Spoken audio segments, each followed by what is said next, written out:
I'm Jack Mulligan for 45.5 Boston Sports Radio, and here's your sports flash for March 25th. The Boston Celtics have clinched the number 1 seed in the Eastern Conference with an 11-game lead over current number 2 seed Milwaukee Bucks. The Celtics are flying down to Atlanta for a 2-game series against the Hawks. Listen to tonight's game here on 45.5 Boston Sports Radio. Coverage starts at 7:30 with tip-off at 7:45. The Boston Bruins are also on the road, getting ready to face current number 1 seed Florida Panthers. The Bruins will need to win this game to stop the bleeding from their 2-game losing streak, as well as to take the number 1 seed from the Panthers in the Atlantic Division. In men's college hockey, number 1 ranked Boston College triumphs over number 2 ranked Boston University in a 6-2 game for the Hockey East title. This is the 12th time Boston College's program have won the title. The Boston Red Sox are wrapping up spring training with a 2-game series against the Texas Rangers. After that, the Red Sox will be on the road in Seattle for their season opener against the Mariners. Questions still loom over who will make the opening day roster and if they are serious about making a move for current free agent Jordan Montgomery. The New England Revolution are getting set for the first leg of the CONCACAF Champions Cup quarterfinals. Their match is against the Mexican team Club America. The first leg will be played in Foxborough on April 2nd, with the second leg being played in Mexico City on April 9th. Despite their team's success in the Champions Cup, the Revs have been struggling in the MLS as they are 5 games into the season, and they are the only MLS team yet to secure their first win. I'm Jack Mulligan from 45.5 Boston Sports Radio, and that's your Sports Flash for the day. If this is the Celtics championship to lose, who is the team that you think can beat them, whether it be in the East or in the West in the finals? I'll be honest, might call me a little bit crazy here.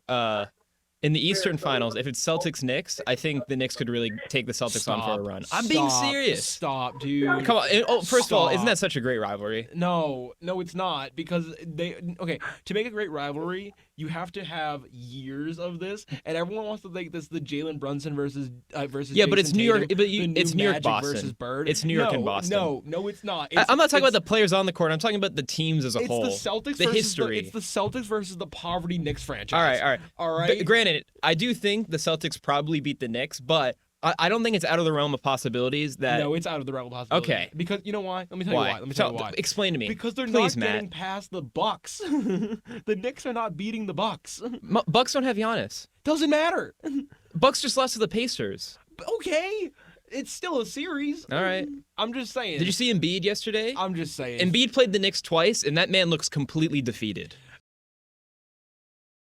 Jack, who do you like this week? Who are you looking at as some potential top 10, top 5, and potentially even champions? I mean, obviously we got Scottie Scheffler, the favorite heading into this tournament. But personally for me, my family is Irish. I'm Irish. I have to go with Rory McIlroy finally sealing the deal and going for the Grand Slam.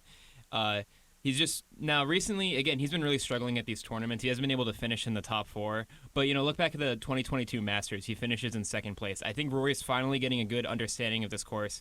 And I'll be honest, I'm maybe talking out of my rear when I say this, because personally, I just really want to see McIlroy win.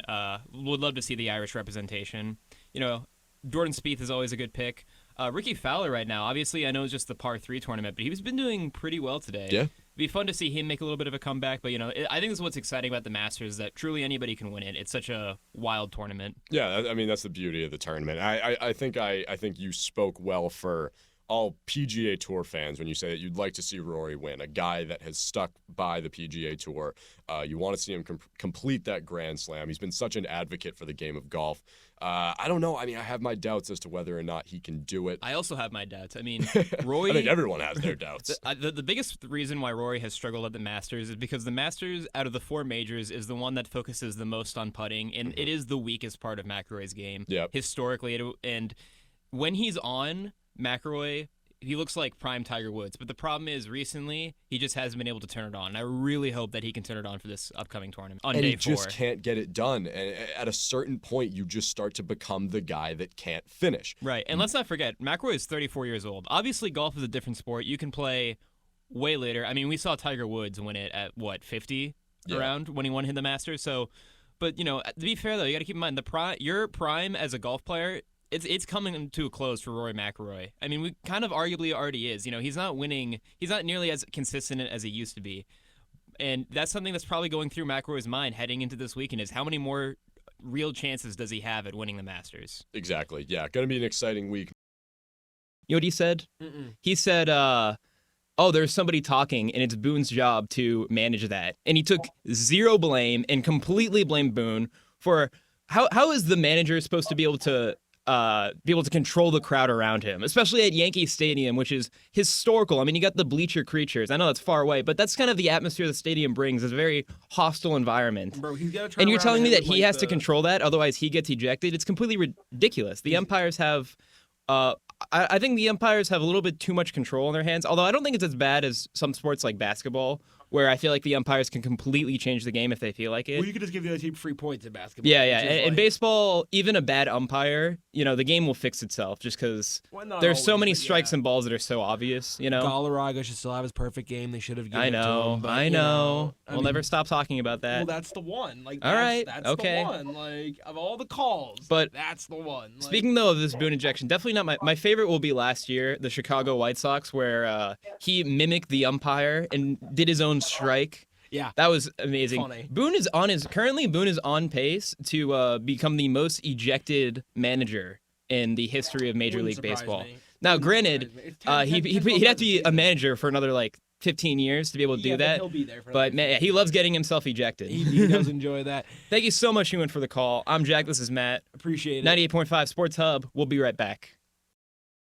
I'm Jack Mulligan, and here's my hot take. The New York Giants should not draft a quarterback in this upcoming draft, and they should stick to Daniel Jones. With the Steelers, Bears, Patriots, and Broncos all seemingly moving on from their starting quarterback, many fans are looking towards the New York Giants and are demanding that it's time to move on from Daniel Jones. What people aren't realizing is that Daniel Jones isn't the problem. The Giants' offensive line is. Is it Daniel Jones' fault that his offensive line is ranked 30th in the league? Is it his fault that the line gave up 30 sacks in the 6 games he started? How can you expect Daniel Jones to make a good play when he only has a fraction of a second to watch the play develop before either having to make a rushed pass or make a run for his life? If you're going to get rid of Daniel Jones, who do you even replace him with anyway? The remaining free agency class this year is awfully weak, with the best quarterbacks remaining are revolving door backups Ryan Tannehill and Carson Wentz. And looking towards the draft, the top prospects this year are few and far between.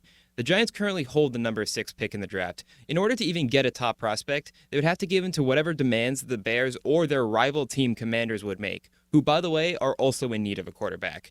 And even if the Giants draft a future Hall of Fame quarterback, it won't matter, as that quarterback will only ever be able to play 5 games a season before getting injured because of this Giants offensive line. I'm Jack Mulligan, and that's my hot take.